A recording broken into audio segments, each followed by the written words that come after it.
Hello साहब, तिवारी जी के यहाँ से बोल रहा हूँ। अच्छा बताइए। सीए आपके, उन्होंने मेरे को बताया था कि मैं आपको थोड़ा सा फोन करके इन्फॉर्म कर दूंगा। साहब, टाइम है आपके पास? करी तो बात हुई थी तिवारी जी से मेरी, वो बता रहे थे टीडीएस वगैरह के नहीं, बारे में। टीडीएस का तो हो गया, टीडीएस का हो गया। मैं आपको सिर्फ इन्फॉर्म, अभी आपकी बुक देख रहा था मैं, तो तिवारी जी बता रहे थे सीए, वो कह रहे थे कि मैं थोड़ा सा आपको बता दूं, जी जी बताइए। क्योंकि वो ऐसे है ना, टैक्स वैक्स का फिर काम फिर लटक गया था सर। नहीं नहीं बताइए। एक सेकंड, 30% टैक्स ये तो पे कर दिया सर हमने आपका, ठीक है सर। जी जी।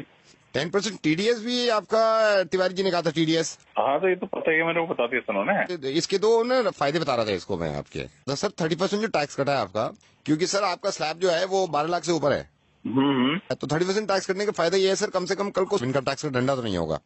और जो सही है, ये 10% टीडीएस भी आपने इसलिए काटा कि कल को आपको कोई प्रॉब्लम ना हो, ठीक है। है ना। तो सर ये दो फायदे हो गए, मतलब इनकम टैक्स के डंडे से बच गए, दूसरा ये टीडीएस के भी डंडे से बच गए। क्या कहना चाह रहे हो?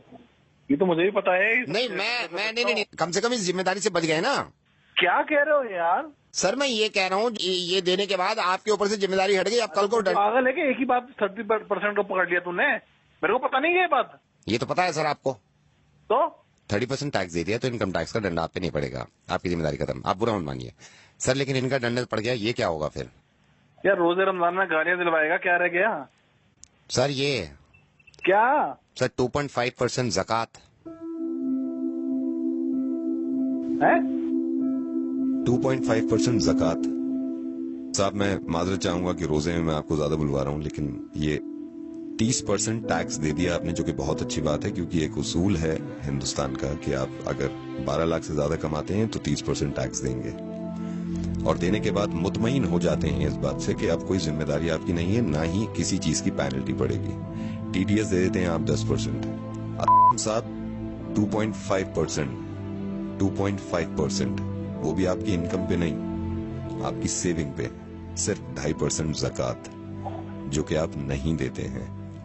आप बिल्कुल ये मत समझिएगा कि मैं इस चीज के लिए शर्मिंदा करना चाह रहा हूँ आपको, मैं नाम तक नहीं बता रहा हूँ भाई, मैं सिर्फ ये कहना चाह रहा हूँ कि अगर आप इनकम टैक्स नहीं देंगे तो उससे जाती तौर पर किसी एक इंसान को परेशानी नहीं होगी, वो हमारे मुल्क की तरक्की के आड़े आता है। लेकिन अगर ज़कात नहीं देंगे, वो भी सिर्फ 2.5%, कोई ना कोई तो अल्लाह ताला ने आप में ये बात देखी होगी, सलाहियत देखी होगी कि ये एक ऐसा बंदा है मेरा जिसको मैं इतना दूं, इतना नवाजूं, और अल्लाह ताला को पूरी उम्मीद होगी देने से पहले कि ये इंशाअल्लाह उस पैसे में से ज़कात निकालेगा और उन लोगों की मदद करेगा जो मुस्तहिक हैं, जो परेशान हैं, और खास तौर से इस महीने में, जिस महीने में ज्यादा से ज्यादा निकालना चाहिए।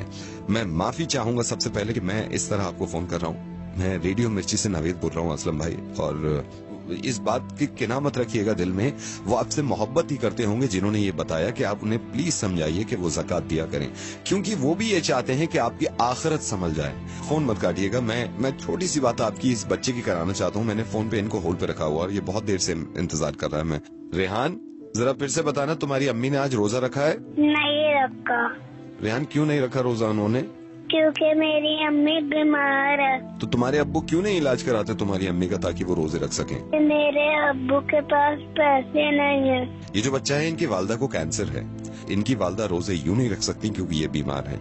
बीमार इसलिए हैं क्योंकि ये इलाज नहीं करा सकती, इलाज ये इसलिए नहीं करा रही क्योंकि इनके पास पैसे नहीं है, पैसे इसलिए नहीं है इनके पास भाई क्योंकि हम ज़कात नहीं देते हैं। बहुत मुमकिन था ये कि हम हॉस्पिटल के बाहर अपनी वालदा के साथ बीमार पड़े होते और हम इंतजार कर रहे होते कि कोई ज़कात दे, और इनके वालिद यहाँ बैठे होते जहाँ पे आप हैं, और ये अगर ज़कात ना देते और हम तक ना पहुंचती तो कैसा लगता?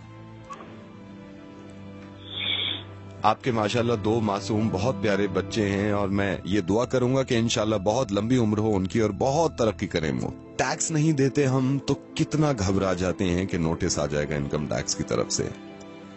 ज़कात नहीं देते हम तो जिसकी माफी नहीं है और उस नोटिस का कोई बदल नहीं होगा। मैं ये नहीं कह रहा हूं कि आप किसको दें, आप जिसको सही समझे, जिसको लगे कि मुस्तहिक है, उसको ज़कात दीजिए। इंशाअल्लाह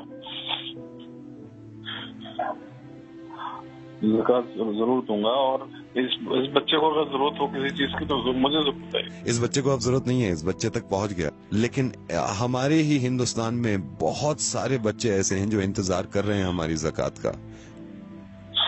अल्लाह ताला अजर दे आपको इस चीज का, आपने अपनी जिम्मेदारी पूरी करी। एक जिम्मेदारी आपकी बन जाती है। ये जो आपने सुना है इस चीज को दूसरों तक पहुंचाइएगा, और यकीन मानिए इस बात का कि इतने अच्छे कौम में लोग हैं, इनके दिल इतने अच्छे हैं, कहीं ना कहीं वो या तो भूल जाते हैं या थोड़ा सा मिसगाइड हो जाते हैं। इंशाल्लाह जरूर लोग एक दूसरे की मदद करेंगे और ज़कात निकालेंगे। मैं इंशाल्लाह फिर आपसे बात करूंगा। अल्लाह हाफिज।